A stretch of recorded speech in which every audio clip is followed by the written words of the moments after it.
আসসালামু আলাইকুম রহমতুল্লাহি ওয়া বারাকাতুহু।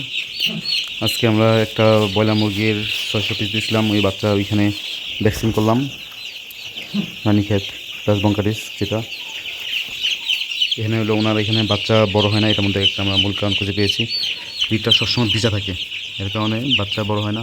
ওনাদের এখানে লিটারটা বর্তমানে 1 ইঞ্চি 3 ভাগের 1 ভাগও নাই, যেখানে মিনিমাম 4 থেকে 5 ইঞ্চি বা 4 ইঞ্চি 3.5 ইঞ্চি এরকম থাকার কথা।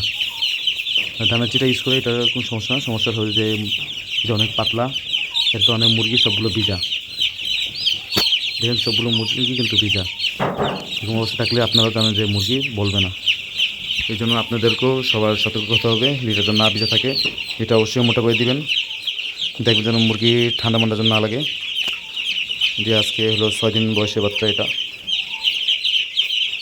6 দিন হিসাবে এগুলো খুবই কম বলেছে। আমরা লিটারটা চেঞ্জ করে দেবো যাতে এটার বলতিটা দ্রুত চলে আসে।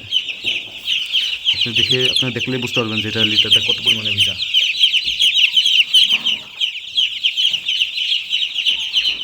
সুপ্রিয় দর্শক, আজকে এতটুকু। পরবর্তী ভিডিওটি পেতে অবশ্যই আমার চ্যানেলকে সাবস্ক্রাইব করে থাকবেন।